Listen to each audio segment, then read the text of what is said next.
Start sharing the screen as well. Okay, ma'am.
Lydia, will you please start? Sure, ma'am. 1 minute. Yes.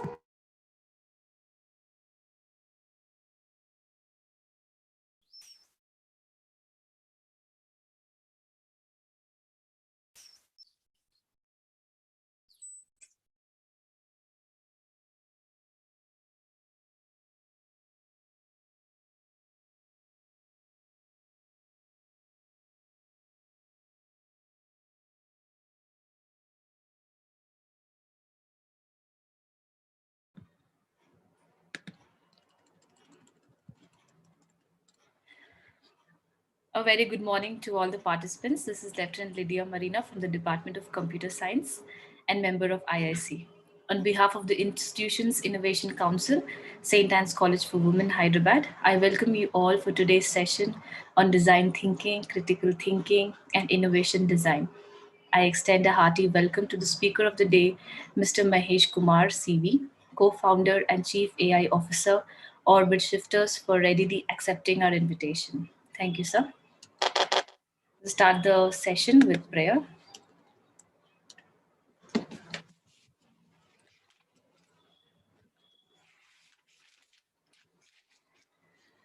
With God, all things are possible. Put Him first, and you'll never be last. Today's scripture portion is taken from Romans chapter 12, verse 2.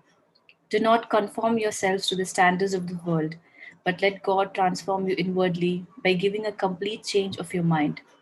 Then you will be able to know the will of God, what is good and what is pleasing to Him and is perfect.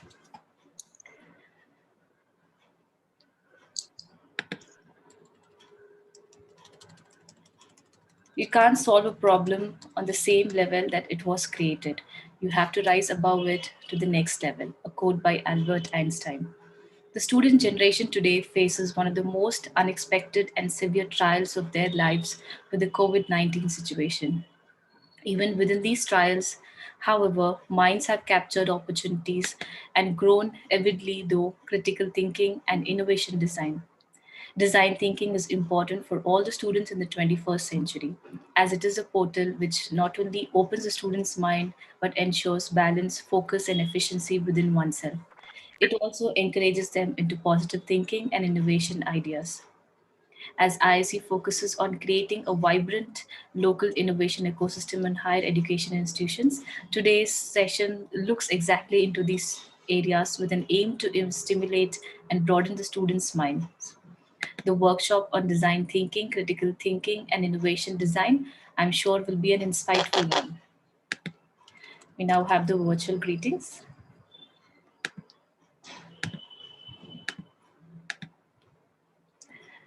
We once again welcome Sir Mr. Mahesh Kumar with virtual greetings. Thank you, Pratisha. Thank you, sir. I request Ms. Sarita, coordinator of ARIA, to introduce the speaker, Mr. Mahesh Kumar. Over to you, ma'am. Yes, Lydia, thank you. I take this opportunity to introduce the speaker for the day, Mr. Mahesh Kumar CV, who's the co-founder and Chief AI Officer at Orbit Shifters, which focuses on AI products, sports vision, and advanced AI platform for sports and games industry. Sir has been in the analytics space more than 16 years. Prior to founding Orbit Shifters, Sir has worked with Dalmia Group, Bharat Group, IBM, Computer Sciences Corporation, Mindtree, and Rolta organizations in analytics and big data space. Credentials: Mentor of Change by Niti Aayog, Atal Innovation Mission, IMDA approved data science and machine learning trainer at Singapore, trained more than 15,000 plus resources in SAP analytics, big data, and AI. Sir was the recipient of Best COO by Evolvex at IIT Hyderabad, the year 2019, and National Thought Leader in Configuration of Indian Micro, Small, and Medium, CIM SME. So this is a brief profile of Mr. Mahesh. Over to you, sir. Yeah, thank you, ma'am.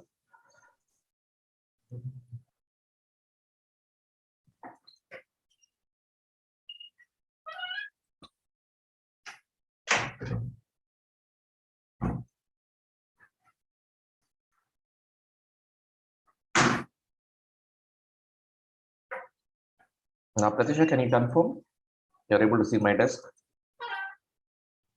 Yes, sir, we can see. Okay, perfect.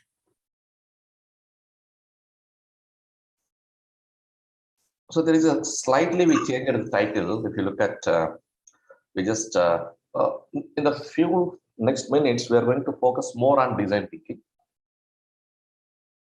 So as usually when we talk about design thinking, that is the kind of a process which I'm going to explain you after a few of the examples. Now, usually, let's take some of the innovation examples, how people are disrupting the market with new ideas, how they are implementing those new way of doing things by using design thinking. As you know, just step back and think of the basic transportation, what we have to usually in the previous days. Now, as you are using a mobile, smart mobile, and just simply opening that particular app when you are trying to move somewhere. Now, let's say you want to move from Jubilee Hills to high-tech city. So those were the days where we need to depend upon the public transport, right? Where you need to stand somewhere near the road and bus will come, or probably you need to take. One of the problem here they solved is where you can use a one app with a mobile where you can log in and just quickly you can book your cab, so that in a real time it is going to tell you how much time it is going to take, which driver, which is the vehicle number, all that stuff. So here, if you look at it, in each and every innovation, they're trying to solve some problem. So rather, that's the reason we always say whenever we do any ideation activities or a design thinking. So one of the questions you need to ask yourself is, what is the problem you are trying to solve? So what are the solutions? What are the products you have? So the motivation is always a problem. Now here, if you look at one of the biggest problem for transportation, they're trying to solve. So this is crazy example, I can say. And majority of the people are from Hyderabad. So I'm not sure how many people know that. There is a one restaurant started sometime back. Somewhere it's near Jubilee Hills. There is a restaurant called Robo Kitchen. It's Robo Kitchen. Now, once you get into that restaurant, where if you order the food, oh, sorry, I didn't on my camera. Okay, yeah. So once you get into the restaurant, usually whenever we order a food, where people are going to supply, right? So here, the change is instead of humans, so Robo is going to serve you. So based on your order, it will come and it will give you. So it's not that much advanced or humanoid robot or something. It's just a usual robo where it will come and it will serve you. And this is crazy. As you know,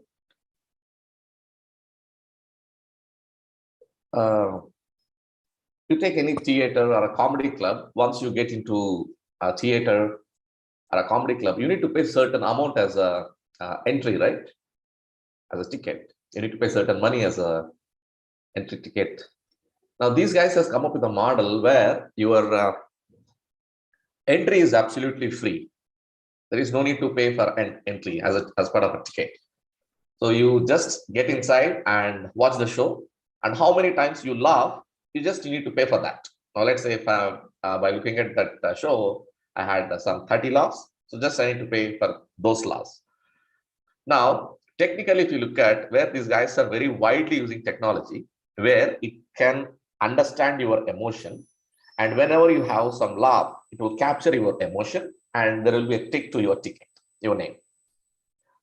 So each smile will cost you around 0.3 cents, and max it is not going to have more than $24. It would be less than $24. Now on the screen, if you see right side, these are the ticket numbers, the seat numbers. Sorry, seat number 1 had a 40 laughs, for which you need to pay $12. Now let me tell you, these guys are extreme. Can you believe for crying also you need to pay money? So that's where they introduced it first. Initially, they started with pay per laugh. Now even they introduced it pay for a crime. If you don't cry, no need to pay. If you, how many times you are going to laugh? In the same way, you need to pay for that, right? In the same way, when it comes to pay per cry, by watching that show, how many times you cry, you have to pay for that. If you're not crying, just no need to pay. Just think of that idea, how these guys are implemented using technology. And this is called synesthesia. Sorry, synesthesia. Where usually, if you look at where you have some use text or something, or you want to create some kind of videos for some of your class lectures or probably demonstrations. Now, just what you need to do is you need to get into this platform and what are the tests you want to look on the screen. It might be any out of 40 plus languages. And once you give the text, you have an option of selecting avatars. So what you are seeing here is not a real image. That's maybe another way you can say the avatar. So there were around 14, 15 avatars will be there. Just you need to select. Now, what are the text you give? Automatically, the way how you watch anchors in the television, the same way this avatar is going to read your text. With that, you are going to create your videos. Now, just see that one of the problem they're trying to solve is as the production, where we are trying to produce a produce a video, which is a lengthy process, right? Where you need to first capture all the video, and you need to take care about the voice. You need to remove all the background noises, all that to maintain some quality. So there are multiple people has to work, especially for the cleaning up that video and editing, and then there is some kind of a mistakes. You need to again edit those. So now that entire process, that if you look at that entire process is got cut down, and where usually if you want to do some video, let's say I have some 30 minutes video which I need to generate, so which will take time, right? Now just imagine if you have some text, get into that that portal, just use your text and select the avatar. That's it. Probably hardly it will take 5 minutes max time to process that whatever the text given by you, and it is going to generate a video for you. Once you run it, that's it. That means technically this will be a huge disruption going forward, where very often people are going to use this. It's few of the Western countries, if you see, for the anchors purpose, all that stuff, they are already started using. That means slowly, eventually it is going to replace the anchors or production houses slowly. Now, this is one more good example. As you know, Amazon, very popular for shopping, right? Very often we do online shopping.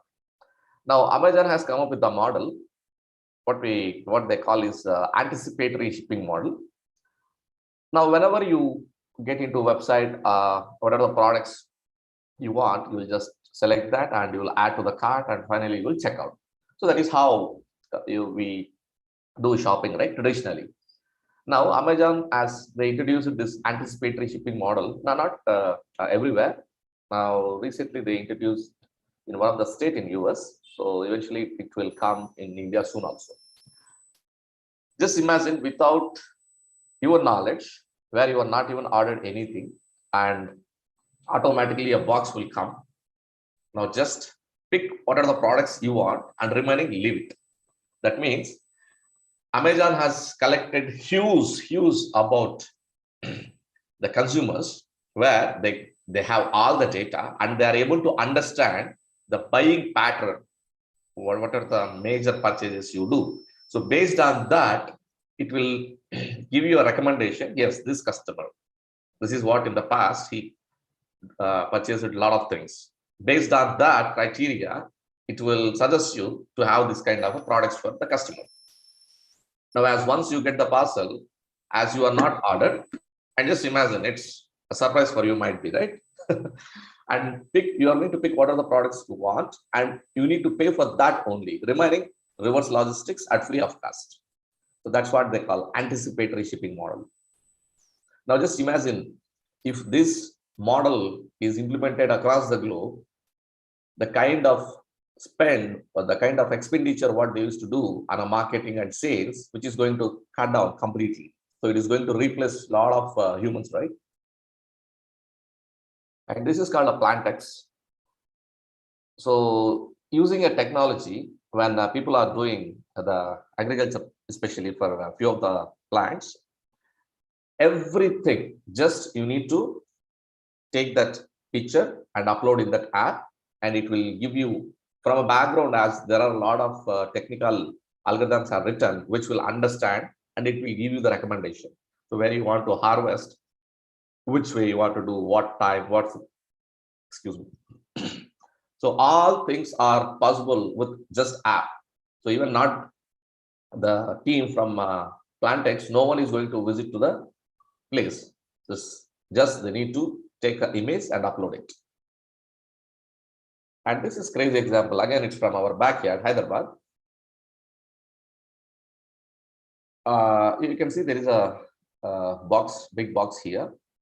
So once you go there and just you need to order with your mobile by scanning that QR.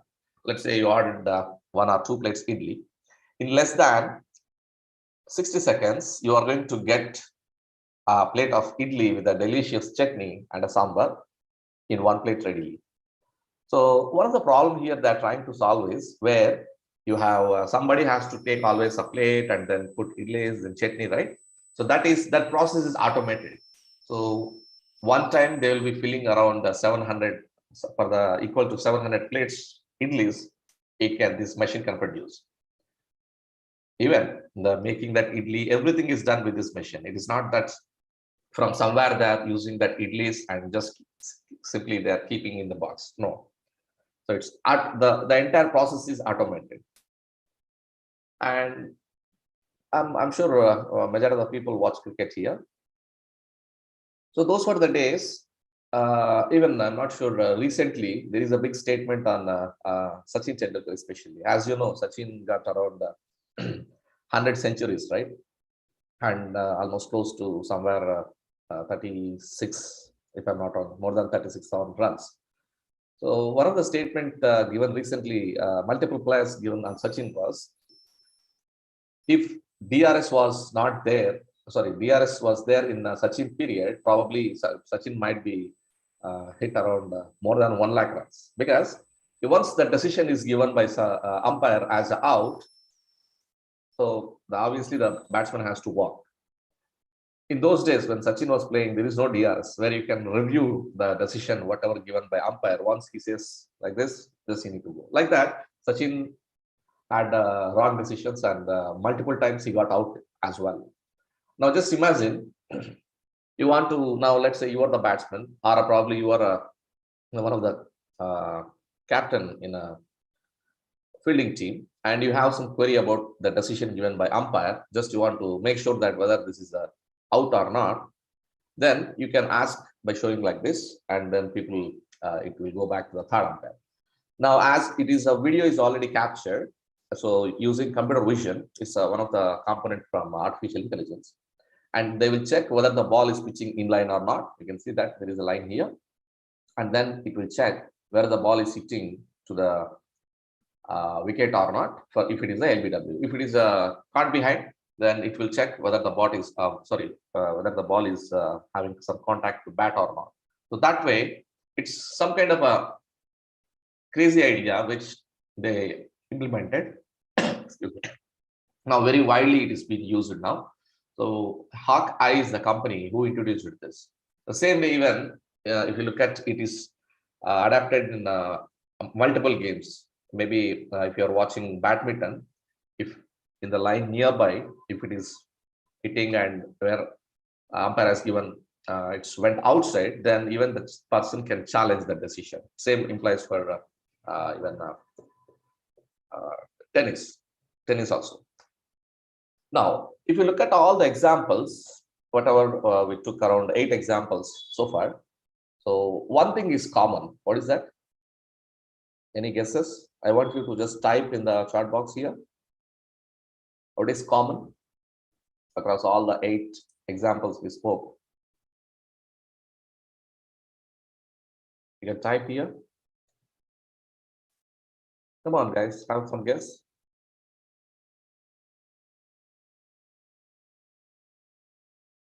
Use of technology. Okay, that's good. Okay, what else?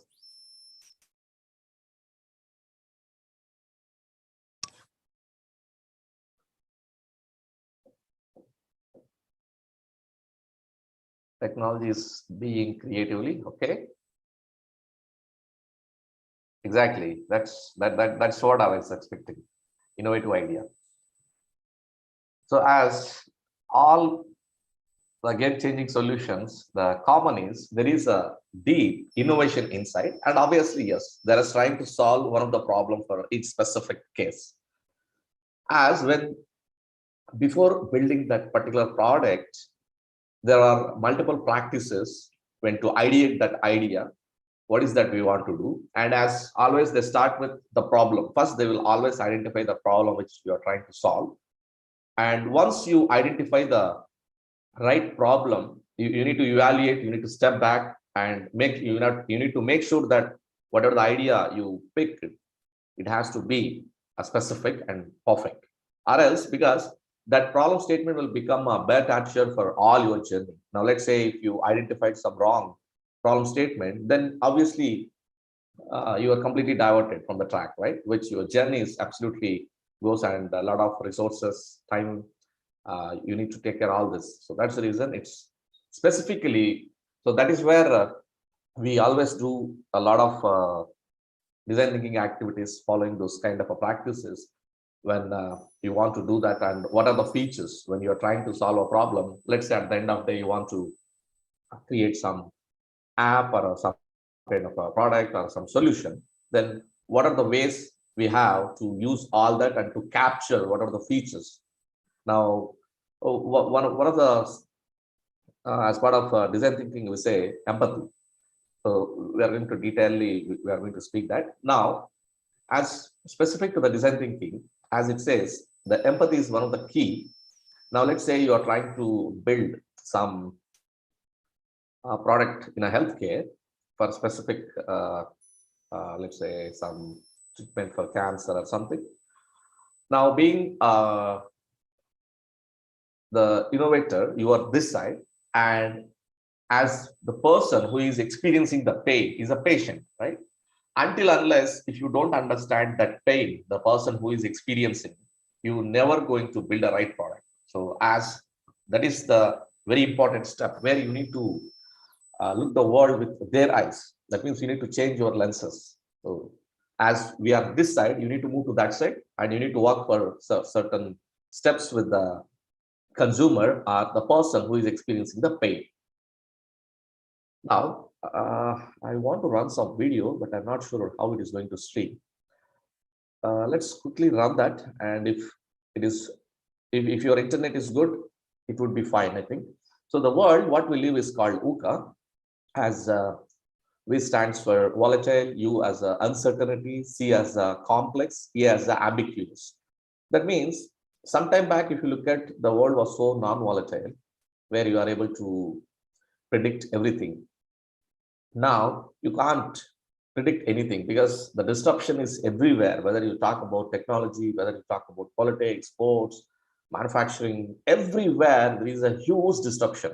Now, as we are sitting here, and if you say for the next 6 months or a 1 year, which technology is going to come in as a latest, we don't know, right? So that's what a lot of uncertainties is there. So the world, what we live is called VUCA. So to brace that experience, I quickly want to show you one video. Give me a moment. I'm just pulling that video. Now let's quickly unfold the future, how the world looks like. Can somebody confirm where you are able to see the video?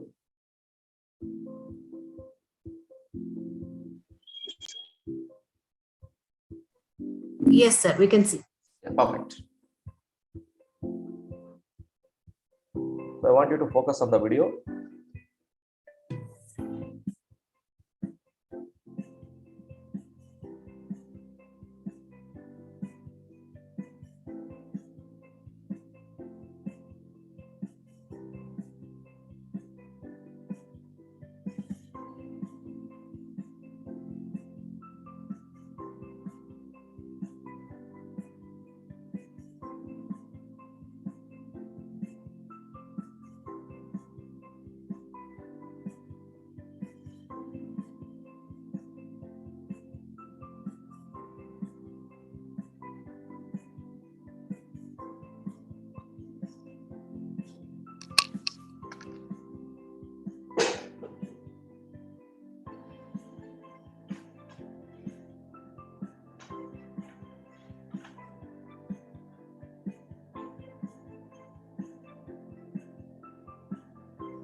So this is very important if you see this final statement.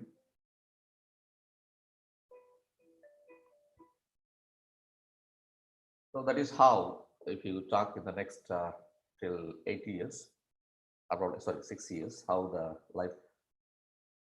world is going to looks like. In the same way, let's look at the world in 2045 according to Pentagon.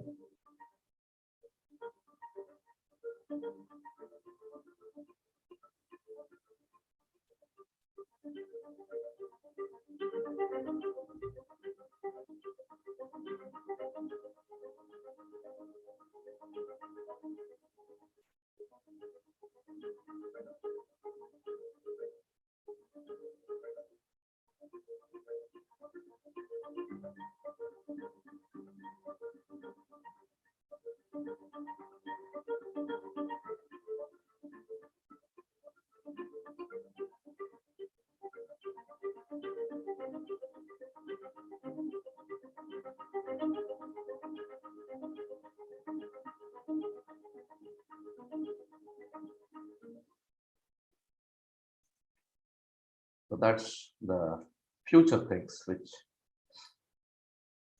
if you look at now, I hope you understood, right? Why we are saying the world, what we live is called VUCA, where just imagine you are going to interact with the machines, where machines are going to talk to you.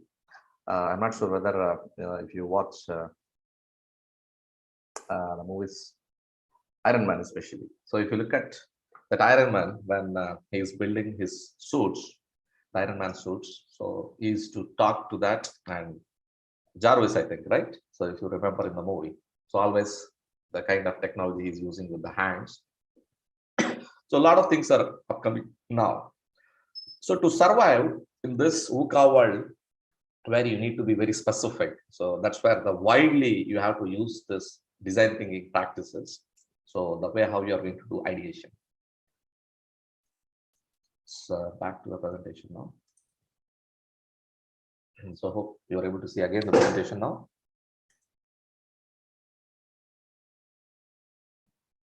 Jiba, yeah, Yes, we can see. yeah. So that's what the VUCA, when you say VUCA as a V as a volatile, U as a uncertainty, C as a complex, E as a ambiguous. So that's video will give you how the upcoming next in a few years the world looks like, right? What are the new innovations, all that. Now, three dimensions, if you're trying to understand why heavily we got this kind of disruptions. One of the Israel-based startup, they introduced one specific application for agriculture, where you can just take the image of that particular place and it will give you everything. So what is the harvest you are going to have for the plant, and is there any disease? Just by taking some image, you will get everything. Imagine the kind of technology which we are talking. Now, look, if you try to understand the core dimensions of disruption, which is three. One is the emerging technologies, what we call. It's AI, robotics, VR, AR, IoT, the Internet of Things, and 3D printing. So that's one side, as the big computing is available at the most economic way. You can implement all the solutions. And the second is the new business models. So one of the example we spoke is paper law, right? So as the third, exponentially adapting curves. So the way how you are going to leverage these technologies as emerging technologies, what we call. Then second is business model enablers. Then third is exponential adaptation curves. Now, if you look at, as we are saying, the disruption. So I'm not sure you guys use it, the real cameras. So specifically, because we are from that generation, maybe I'm sure a few of the people in the room is using the cameras where we used to have some kind of a reel. And once that is over, by taking all the snaps, probably there will be around 35, 36 something. So it's basically a reel with having a black color. And once that is completed, then we used to take out from the camera and we used to go to the lab and we can have printing, and then we can see technically. Now, as we got this digital things, this traditional cameras got replaced with the mobile. Now, what are the smart mobile? If you see, there will be 3-4 cameras inside embedded, right? Where you can have with multiple ways of clicking the images. So one of the thing what Kodak has done some kind of a mistake where they are not able to adapt the digital photographs. So that's why they went bankrupt, and that is completely washed out from the market. So similarly, Borders, some kind of a e-commerce platform, very popular in US, where they cannot adapt the digital way, where you can buy online, all that stuff, and even Blockbuster. So Blockbuster was very popular in the US. It is something like where you need to watch some movies on a rental basis, so you can go to that shop and you can buy it. Now, as these guys are never implemented the new things with the technology, that's where they completely went out of the market. So if you look at the Netflix, where's the streaming, I'm sure everyone is very familiar with the Netflix nowadays. And these guys widely adapted the digital ones and the new technology. So that's where they disrupted market, not only specifically in a few regions, but across the globe, Netflix is very popular. And now even in India, they are keeping huge investments as specifically they need to do some regional, not they're not specifically doing, but rather whatever the movies or whatever the what do you call it? The season wise used to get some shows, right? So those will be completely translated to the regional languages. And Uber, as it's pioneered the digital ride sharing app, and Amazon. So that means they implemented the latest technologies, what we call emerging techs. And if you look at, as we always say, Facebook, which is one of the world's largest media company, and if you look at, there is no content from Facebook. Facebook never generate any content, and even same for Google, Skype, Netflix. If you look at, one common thing is, especially for Google, Amazon, Facebook, where we, being a humans, we are giving data to these people. Now, let's say sometime back, Facebook introduced a 10 years challenge. Then we used to upload some images. So I am here now, this is my photo and 10 years back photo. That means you are giving data to Facebook. And if you see all this, the companies which you are talking, it's none of any of the company is existed before 20 years. It's all hardly a 20 years old companies. Let's take some more examples. So Flex Auto is, while watching that VUCA video, if you see, there was a one big e-share truck was moving, right? I'm not sure whether you observed, there is no driver inside. So that's why we are talking about autonomous vehicles now. So from India, especially from our backyard, Bengaluru, there is a company called Flex Auto, where they introduced it, the autonomous trucks, where you can have some kind of a e-share. Because usually, if you look at this transportation, where you want to move some big parts from one place to one city to other city, so it's all, the delays depend upon the drivers, right? Where if you have some 2-3 persons also, they continuously they need to travel. Now, let's say some of the parts you need to move from Hyderabad to Delhi. So just imagine how much time it is going to take. And it's worried about even the safety. So though they are experienced drivers, sometimes there is a chances for accidents, right? So just to solve that problem, where we got autonomous driving vehicles now. So this is the one big company from India, especially, who are building the autonomous trucks, where there won't be a driver inside, and just simply, if you specify where it has to go, that's it, based on the route. So that is where cleverly it's a programmer. And this is, I just try to note this name, Affectiva. Maybe whenever if you get some time, just try to install in your mobile and you can play around with that app. So once you install in your mobile and keep your face in front of the camera, and it is going to detect 16 of your emotions. So we know that human emotions is always detected by other human, but this solution is a crazy, where it can detect your emotion, and it will rate your emotion, some with specifically a percentage in a real time. Let's say if I'm keeping my face in front of the cam, and if I'm giving some loud cheers, and it will give you the percentage. If I'm happy with that, what is that percentage? Say 90. If I am sad, what is that percentage? It is going to rate your emotion. And this is one of the crazy things from, again, our backyard, Bengaluru. So they built a solution and they want to scale it for a most economic way. So now if you look at majority of the people in India, in house itself, we are going to treat it for few things, right? Now, let's say you want to check your sugar levels for being a, let's say, assume that diabetic patient. So no need to go to the clinic, right? You have everything inside. Just you need to put that drop in the blood, and then it will give you the results. So that way, as it's always, if you look at for the women across the globe, this is one of the biggest problem in the world. Now, for treating that breast cancer, where this Nirmai, so Nirmai meaning it's a cure in Sanskrit. So they introduced this, they built already this solution, where it's a non-contact and non-invasive, a radiation-free method of detecting early stage breast cancer in women for all age groups.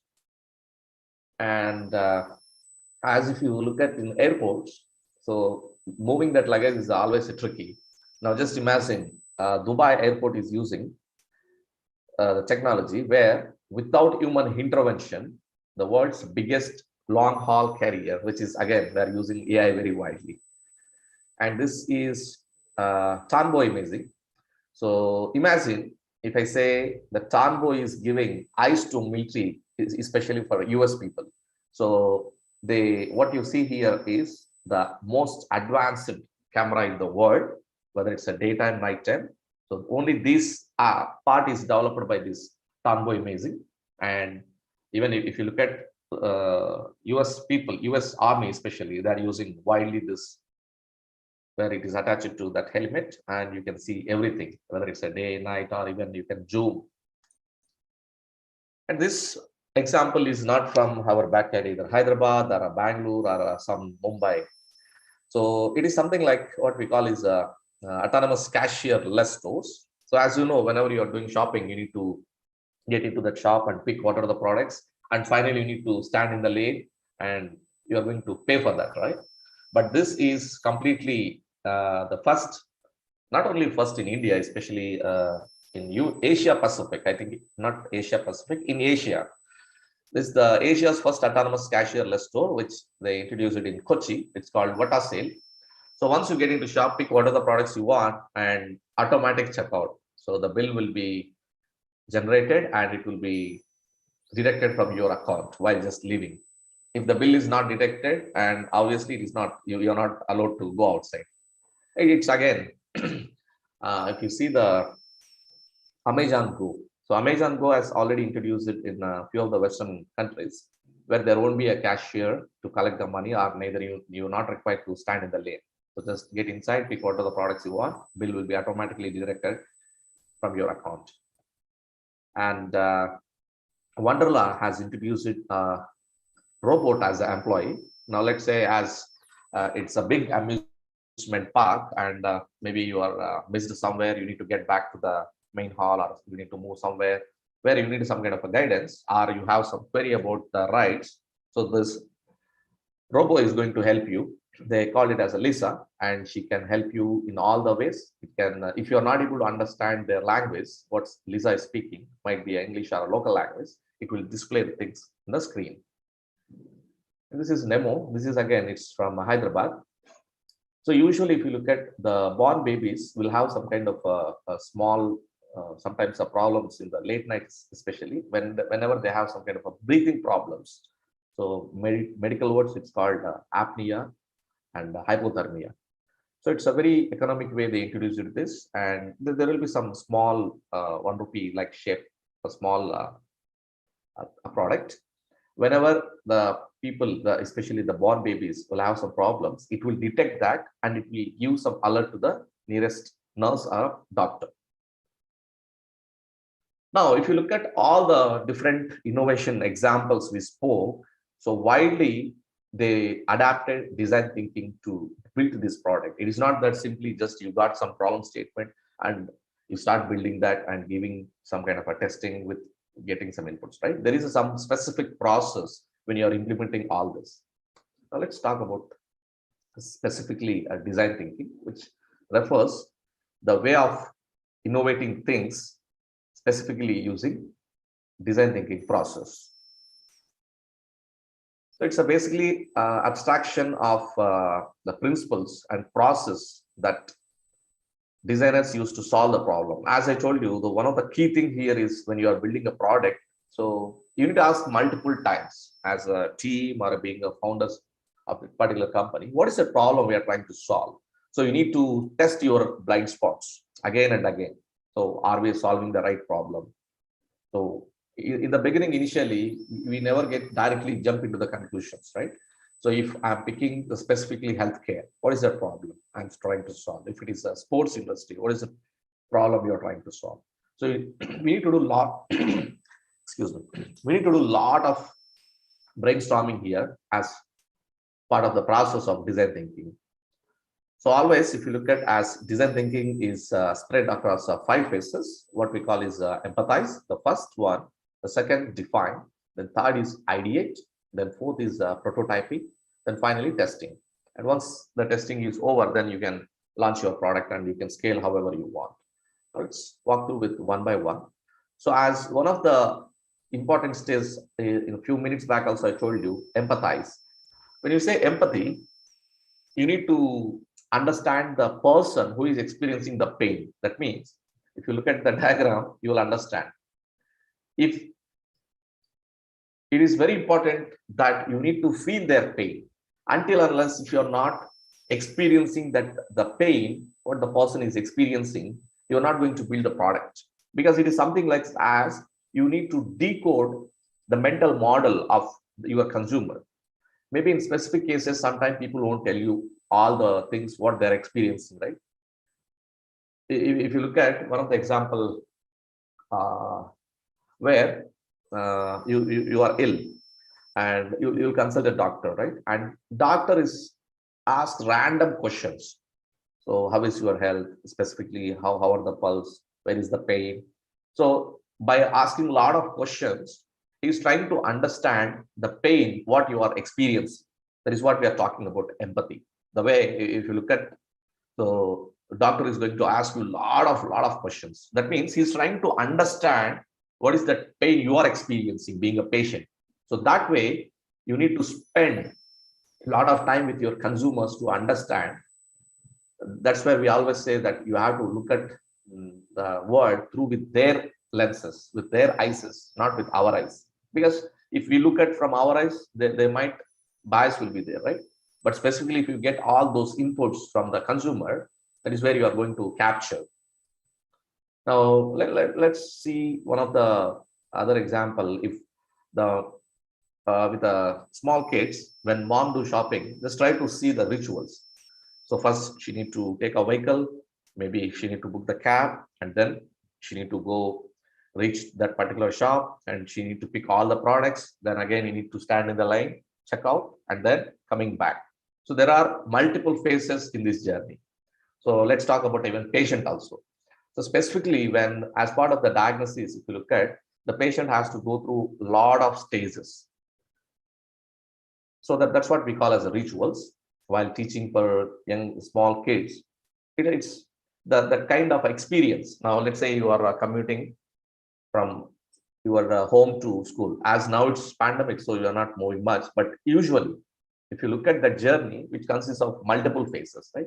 So every phase you need to understand and how you are going to use that design thinking methodology. So how is that, how might we provide a new experience? So there are multiple questions, multiple processes in each and every phase. As the way how you're going to get with empathy is, one way is interviewing, one way is experiencing. If it is a product, you can use it and you can feel that the pain. There are multiple ways. And one of the other ways specifically where you can segment your user, that's what we call as a personas. It is more stepping into their lives and we are trying to understand their journey. So that's where we are going to prepare a lot of journey maps, user journey maps, what we call. Now, once that is done, the phase one, which you try to live in their lives, then we'll start defining. So specifically in the define phase, you are trying to identify the whatever the problem you identified. You are going to crystallize it. You need to crystallize your problem statement until you get a more clarity. It is something like the way how you peel fruit to get a juice, right? So that way you need to crystallize your problem statement to a core level. As you define the users, so you are going to specifically segment your users. So when you say users, so if it is masculine or a feminine, meaning male or female, so what is that age group? Is it 20 years to 30 years, 30 years to 40, and what are their needs? And you need to analyze. You're going to gather a lot of information before building the solution. As part of journey map, you will get some inputs, and then slowly we'll take and prioritize. This must be my feature one, this must be feature two, this must be feature three, like that. Now, always when you are trying to write down the statements, so we will use a very simple words in a very short. It's not that just you are simply going to write down some paragraphs. So if you see here example, Samantha must find a way to monitor real-time cab locations, which helps address security concerns and improve predictability. So that is one problem statement, and taking that. So it is very clear that if you look at the statement, right? So that way you need to crystallize the kind of problem statement you are working. You need to crystallize to a level. Until unless if you don't get the clarity, your steps, the phase 1 and phase 2 is not done. Especially in the phase 2, you are going to write down that. Now you are clear that this is my problem statement and I'm going to build a solution for this specific industry. That is where we are going to start the ideation. So it is the process of transition from the problem which you are defining a solution by looking at that problem. So there are multiple ways, again, as a team you can do, as individually you can do. So it's a more way of brainstorming your ideas, because in the thought process we might get a lot of ideas, right? So you need to get that insights in one place. So that's where we are going to use either brainstorming way by having some kind of a specific question written, or probably having some kind of a brainstorming with the other peers. In these activities, usually if you look at more, we use this kind of post-it notes, the small ones. This one. Specifically, we use very widely this post-it photos, sorry, this one, and we used to write down. Now let's say you are trying to build one of the solution for education industry. Let's say your professors wants to analyze your exams and they don't want to use the manual way, by looking at the paper or something, where once you write your exams are probably in a digital way, we need to assess or we need to mark that, right? If it is multiple choice questions, automatically we know whether you are selecting the right or not. If you are using the Google form, then at the end we will get all the answers. But how about writing? If you are writing some answers for questions, so the system has to understand everything, right? In the process, we'll get a lot of insights. What will be my feature 1? What will be my feature 2 when I'm building that solutions? So as one of the big very, very widely thing we use, it is a brainstorming, which is in generally will go with a group. So you are going to divide the groups and a lot of brainstorming will happen to collect all the insights. One of the quick thing in this activity, always the same question and again we are going to ask is, how might we, as we are building that solution for education industry, how might we transform the experience of a student, or how might we, one from user perspective, one from this side people, right?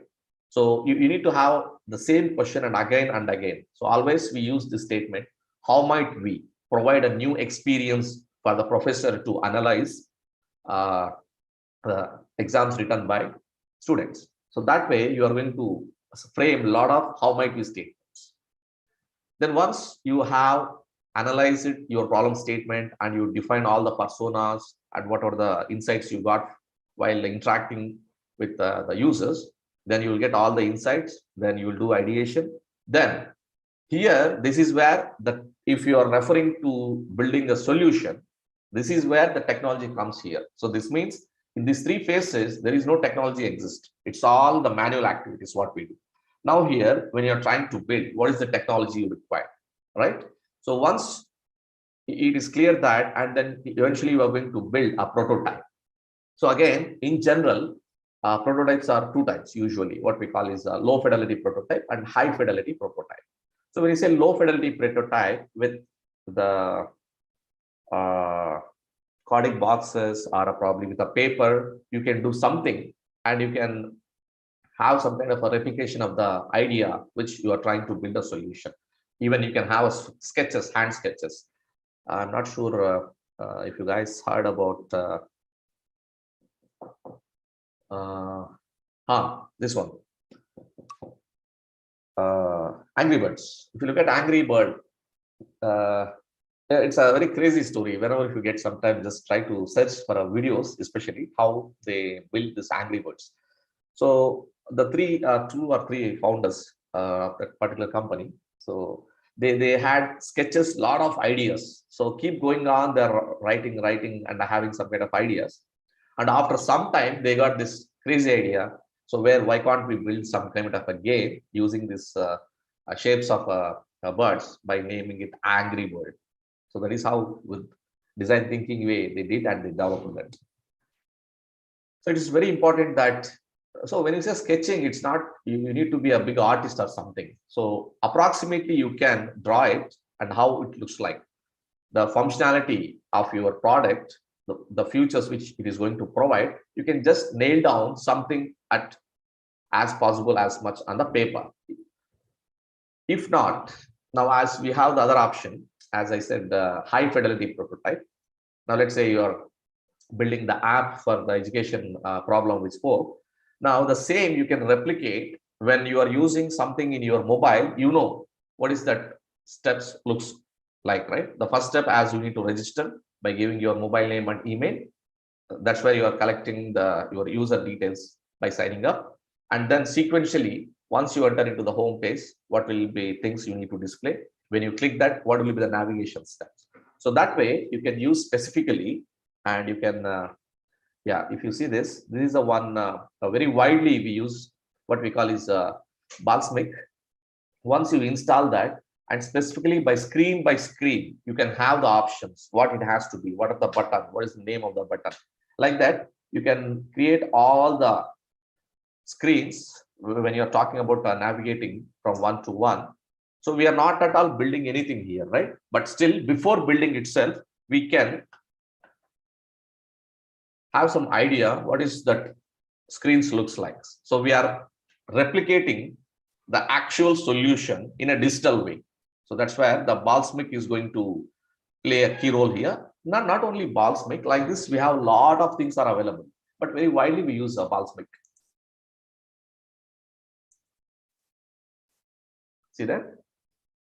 So this is how you are going to build a screen by screen. It is as is you are replicating the real solution, how it looks like, as building the prototype itself. We are going to do a lot of iterations. It's not just simply one time you are build your prototype, that's it. Then it's done and you are going to scale and you take it to the complete level. So multiple times we are going to do the iterations when we are building the prototype. Now, once the prototype is, this is high fidelity prototype. When you say low fidelity prototype, it is just probably you can do with some kind of a paper or some the boxes. Now, as your prototype is ready with some probably a one or two features, even if it is ready, then what you will do is you will directly give it to the consumer with whom you are going to test whatever the solution you build. Now, various users, they will test and they will use it, and they are going to use it a very widely way. So based on the inputs, what you get, as we segmented our customers, say 20 to 30 group, 30 to 40 group, 40 to 50, or probably we divide in a other way, adults, senior citizens, children. So three categories. Now, whatever the prototype you build here, you are going to give it to that people and they are going to use it. So they need to use it as much as they get familiar. They will be sharing something with you, right? When I'm using this, what is that missing? So you're just trying to connect those dots. So that is very important insight which you are going to get as part of this testing journey. So that's what we call as a user stories. So it has to be tested with a multiple people so that we are going to avoid the bias. Because as we are building the product, always we will be very confident. Yes, this product is going to work 100%. Because as we are built, there is some human bias added to that. But when you give it to the person with, and always make sure that with the unknown people, you have to test it. Because if the people are known, maybe your relatives or friends, there might be some kind of a bias, because ideally they don't want to distract you or just to, though it's not working, they will say, ha, it's working, it's a great product like that. But always it's recommended to test with some unknown people. As you get those kind of inputs, it is more you are learning if what is missing in that. If I am able to add this insight, it is going to provide that. So once you get all those insights, you need to harvest that learnings, and then you need to implement again and again. So it's iteratively, it is going to multiple times you are going to reiterate the same process again and again. So that is what the process which we are talking about, especially design thinking. Now, to reach there or to practice the design thinking process, or at the end of the day, when let's say you want to have some kind of some parts which you want to build or you want to develop some solutions, you need to use some kind of mindsets. So let's see what are those mindsets. One we call as a moonshot. When you say moonshot, it is always recommended to think your idea for 10x times, not 10%. Let me give you an example. If you look at this is one solution developed by Arvind Eye Hospital.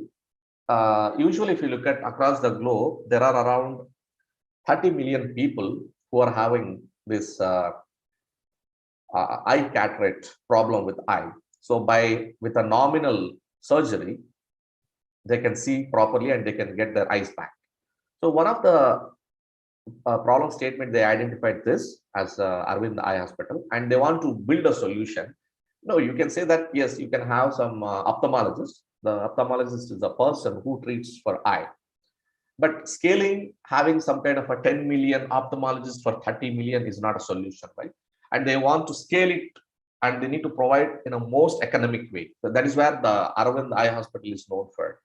So it's not specifically a commercial hospital, but rather they provide in a very most economic way. So they started from one of the places from Tamil Nadu, I think, Madurai. So they want to scale this solution at a most very economic way. And for the person who is treating this is not ophthalmologist. So if you look at here, the lady who is treating, she is not ophthalmologist. So once these persons are trained in this machine, after probably once the training is over, they are going to treat this. So this way, rather having all multiple eye doctors, they build this solution. So they got inspiration from Xerox machine or probably STD booths. I'm not sure whether you saw STD booths or something. So one of the beauty with this Xerox and STD booths, with some kind of a minimum guidance, anybody can run independently. If you observe the Xerox machine, it's pretty simple. Just need to open the tray and put that paper which you want to Xerox, and just you need to put some certain clicks there. So that's the kind of idea they inspired with the Xerox machines and the STD booths, and they want to scale this solution that way. That is where now, if you look at it's widely adapted. This not only specifically few cities in Tamil Nadu. Even it's there in Hyderabad, it's there in Mumbai, everywhere. Now the kind of treatment they are doing is the most economic way. So this is what I'm thinking when you say you need to think 10x times, not 10%. And second mindset which you need to adapt, which is one of the important one. So whenever when we do a mistake, being a human, we always feel shy to share the kind of mistake which we did.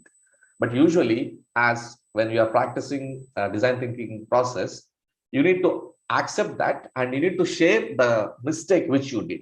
So that you need to look at mistake as a tool. So in early phase itself, fail again and again and share your mistake with another team. Then you will get some kind of insights, right? So if you see one of the example we get from, I think it's New Zealand. So can you believe there is a museum for failure innovation? So once you get inside, what was the problem they are trying to solve, what they did, where went wrong, like that, you will get all the insights where you can visit that and you will get a lot of insights. Just imagine there is a museum for failure innovation. And one of the important mindset which you need to adapt is, as it's always, we say that curiosity for the problem rather than the passion for technology, because somehow you are emotionally connected to some technology, might be, let's say, artificial intelligence or robotics or some Java, something. And with our passion, we say that always, yes, I need to use AI. No, it is always first problem first, solution next. So if you look at the curiosity of the problem, you need to adapt for the problem. Now, if you look at the kind of a mindset we need to adapt from, especially if you look at the children, you need to adapt that energy levels while examining the problem statement. Now, if you look at these two kids, their curiosity, they want to see what is there. By looking into that hole, they are trying to see what is that is there outside that. And they are the kind of curiosity, right? That mindset you need to adapt while examining your problem. So it's always curiosity for the problem rather than passion for technology. And one of the other mindset is questions. You need to ask a lot of questions in the beginning itself, so that it will remove the fog in your in the thought process. So let me take one example. If you see, there is something called Polaroid cameras. So the inventor of Polaroid camera, sometime back, every time with the girl with the baby, so he used to take a lot of photos. And after that, as I told you, in those days, it's a real jamana. It's not a digital where you can just take the photo and in a mobile you can see. No, those days it's a camera. And once you take the photo and one click, two click like that, once you complete the reel 35 or 36, you need to give it to that for cleaning so that you will get a printout. That small girl, probably for 4 years or 5 years girl, has asked a question to his dad. Dad, why we need to wait every time when we take a photographs? So again, we need to go to the lab, and after that cleaning, we can. Is there a way where we can get? So that's where that one simple question has led innovation of Polaroid camera. So the girl has asked it to the person who invented this Polaroid. That is where he got the motivation from one question. Look at, if one right question you identified, this is how the innovation will be. Then side, as I told you, the fifth one is extreme empathy. You need to walk through with the user who is experiencing the pain, or you need to change your lens, the way you need to look at with their eyes. So extreme empathy is very important. You need to spend some time with your consumer to understand what is that pain they are experiencing. You need to decode that mental model from your user. Then as a rapid prototyping, as I told you, you need to do a lot of prototypes in the beginning itself. So might be some high fidelity prototype or low fidelity prototype. So one of the crazy thing you can do with 3D printing is you can, if you are clear what to be done with the 3D printing, you can do miracles. I'm not sure whether you saw recently one of the, I think it's from China. They built almost a 10 floors building in less than 24 hours with the use of 3D printing. It is possible, quite possible. So 10 floors building we are talking with 3D printer, but the 3D printer size must be large. They built everything in less than 24 hours. Just imagine, we are talking about a building which can be built in less than 24 hours using 3D printing. So you need to rewire your head, and you need to change the operating system in your head. The operating system might be you are using Windows 10 your laptops, but the operating system which you are using in your mind is old and outdated. So you need to change that operating system by applying these kinds of mindsets. So when you try to start implementing all these mindsets, then automatically you're going to nourish your roots, and then you'll get the fruits automatically, which will be good, right? Now, other way around, you need to adapt some of the new habits. As I'm sure in the room, a lot of people are from some kind of an MBA background or something. No, not specifically this kind of a habits to adapt, not only for MBA people or something. So anybody who wants to be a vulnerable entrepreneurs, or the persons who are going to start their own companies, or some person who are going to start some solutions. So you need to adapt these habits. One, always try to participate as much as in big plan competition. As you know, where you can share your idea and you are going to talk about your business plan. So very often you used to have this kind of competitions, right? So I suggest you to practice as much as on a regular basis.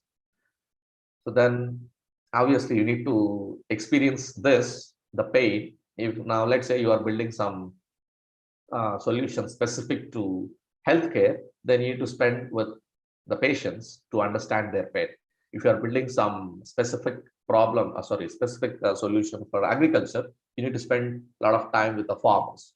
If you are if you are building some solution for traffic department, you need to spend a lot of time with the traffic people. So the day, just imagine a day. How about spending an entire day with them? A day in a life of the consumer. That is what the empathy is all about. And visit as much as industrial visits. So when you say industrial wise, it's not just simply looking at the buildings and coming out. So you need to spend the way how we do empathy. That way you need to look at inside, while the must be a plant or some kind of a industry, anything. And watch at least a one video in a week by taking. Usually, if you look at in TED talks, so a lot of people will share their ideas, right? So it's more about their journey, how they did, how they invented, all that stuff. And there are a lot of events usually, even in this pandemic stage also. It's not that in person, even virtually, there are a lot of events. Very often it will happen. So specific to the events, that way you're going to increase your network. And watch regularly some of the successful entrepreneurs video in a YouTube. So one thing you have to remember always, sell the problem. Don't try to sell your product. If you are able to sell your product, you are done. Maybe specifically for the market, not only for marketing people, for anyone.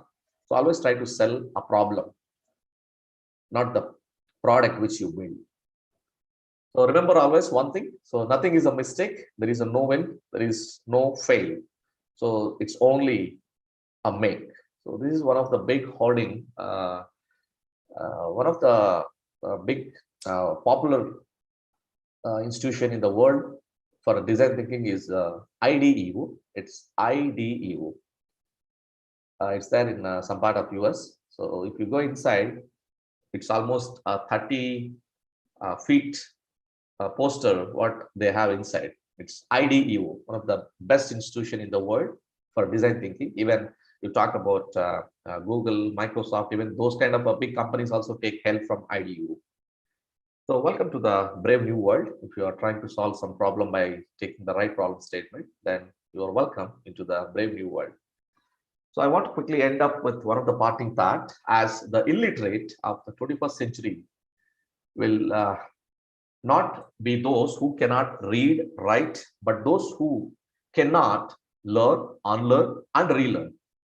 So with that, I want to end my presentation, and I'm happy to take any questions if you have here. You can, if you are able to speak, you can unmute yourself and you can raise your question, or probably you can type your question here. So even there are a lot of interviews in my YouTube channel. You can see very widely I used to talk on this topics. So it's your time now. You can shoot the questions. So ready. Any specific thing you can ask, not only to be specific to design thinking. You can ask anything.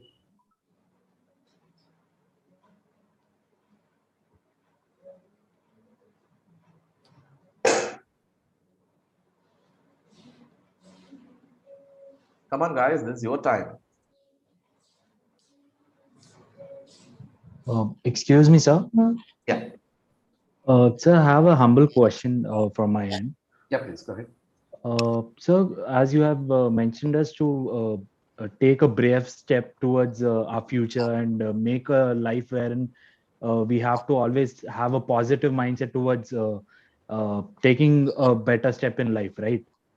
So, how can you give us a couple of points or say couple of suggestions regarding the struggles wherein a student needs to understand what is the reality towards the working and his personal life, how he needs to segregate these two? Okay. So being personal life, when you say let's getting into a job and working in that way, then other part is where you are going to start your own startup and you are running your firm. That way, you want me to compare both and how it Yes, is? sir. Okay. Yes, sir.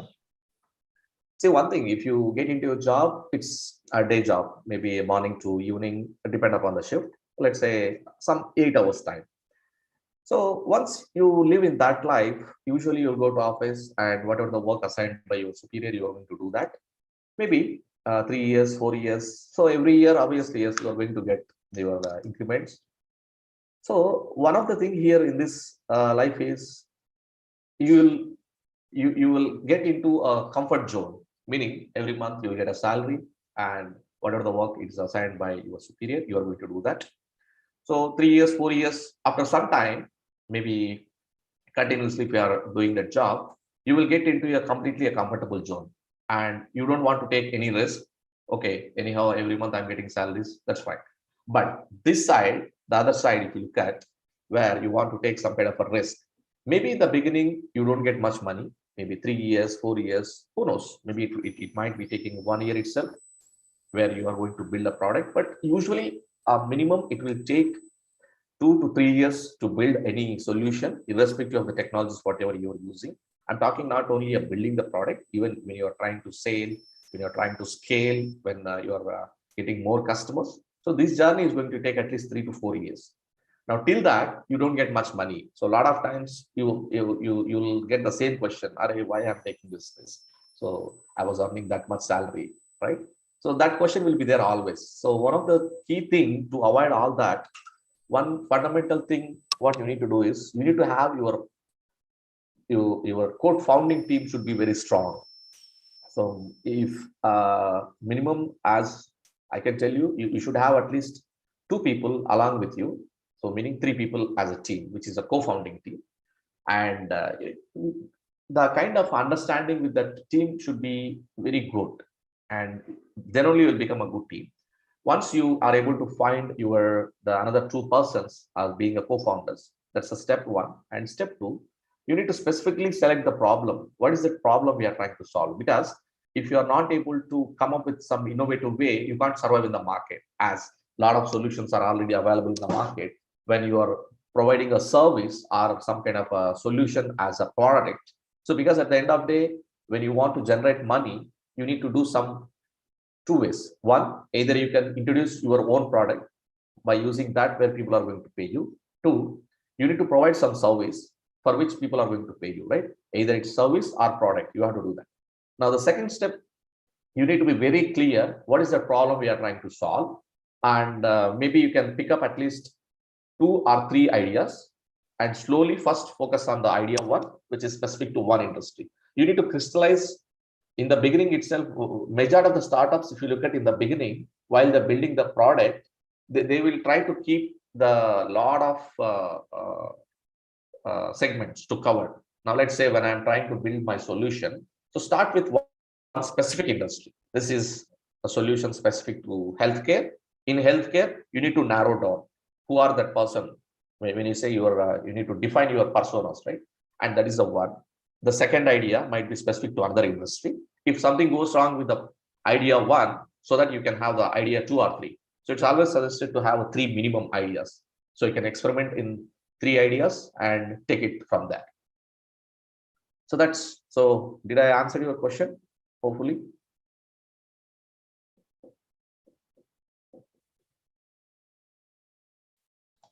Yes, sir.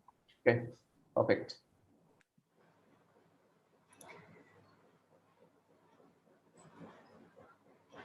Okay, any other questions?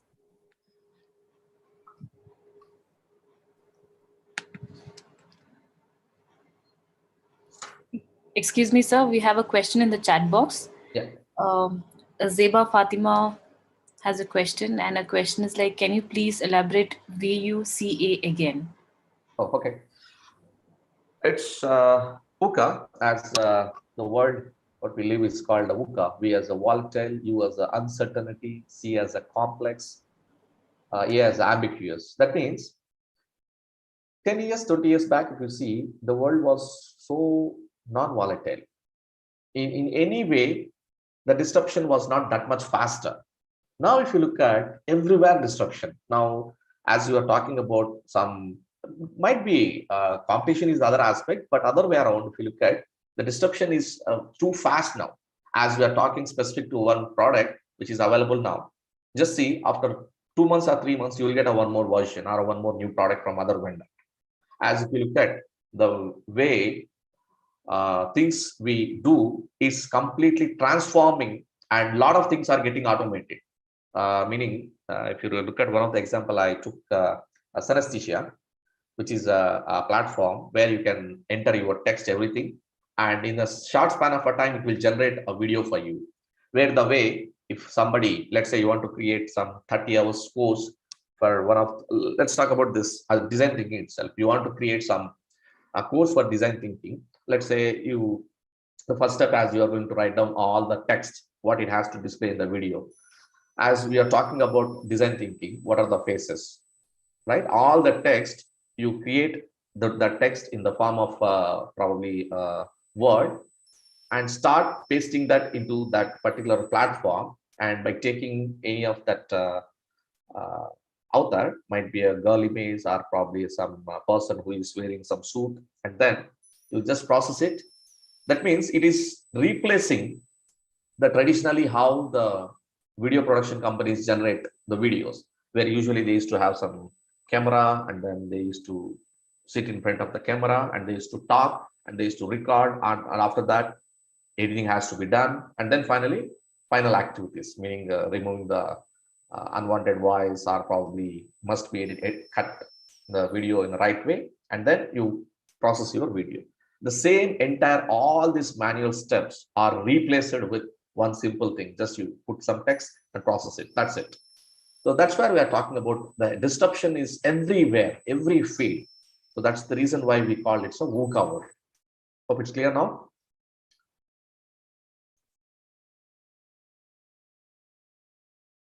Yes, sir. Thank you. Perfect. Thank you, sir, for sharing your valuable inputs on this interesting topic. We will go ahead.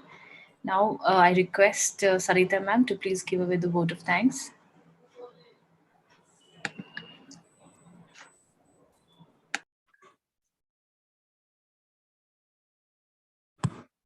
Thank you, Lydia. Welcome. On behalf of St. Anne's College for Women, Hyderabad, I extend our gratitude to the speaker, Mr. Mahesh Kumar CV, for readily accepting our invitation despite his busy schedule. Thank you so very much, sir, for sharing your valuable inputs on design thinking and innovation, and also sharing your expertise with our students and making this session an insightful one. We extend our sincere thanks to the principal, Dr. Sister P. Amrita, for her constant support and guidance. We also thank Dr. Venugopal Rao, President IIC, and all the members for their support in organizing this session. And my sincere thanks to all the students, and also appreciation for their enthusiastic participation. Thank you everyone for being with us here today. And finally, I thank the organizing team, IIC ARIA, for their untiring efforts and planning in making this webinar a success. Thank you, everyone. Thank you, sir. Thank you, ma'am. Thank you, Dr. Pratyusha, for hosting me today. Thank you. Have a nice day, guys. You too, sir. Thank you, sir. Thank you, ma'am. I request the participants to fill the feedback form. Link is posted in the chat box.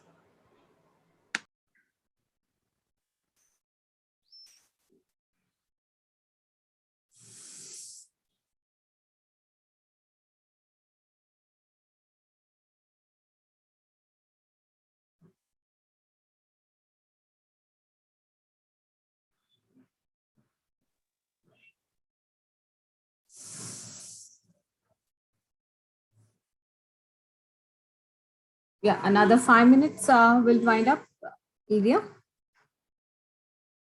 Yes.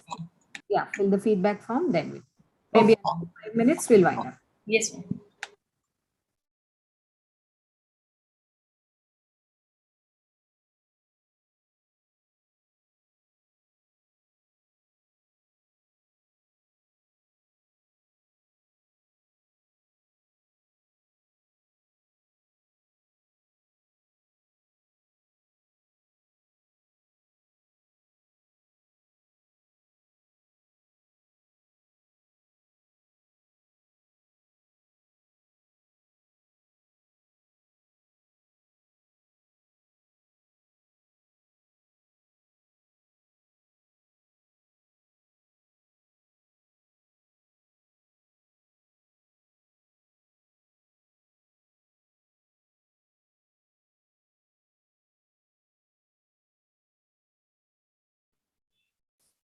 Lydia, can we take a picture with all the participants? Sure, ma'am. Yeah, if someone can take screenshots, that would be nice. Yeah. Stop sharing the screen. Yes, ma'am. Yeah, you can turn your cameras on if you feel like, so that we all can have a picture for the session.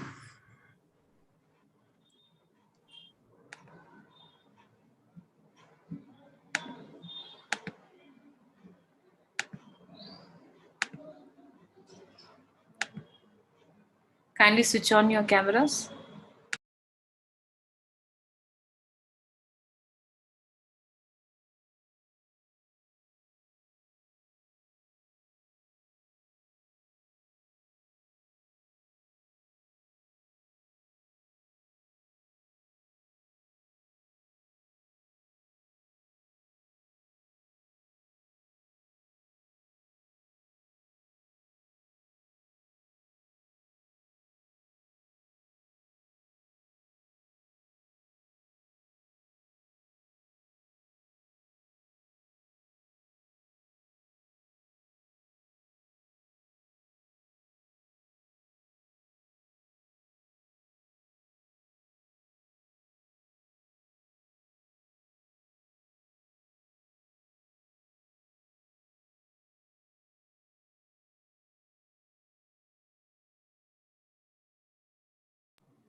Can we have some more participants?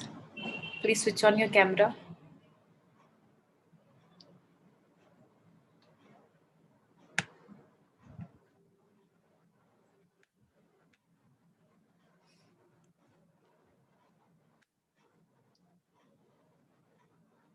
Yeah, ma'am, I've taken 2 screenshots. I'll send it to you.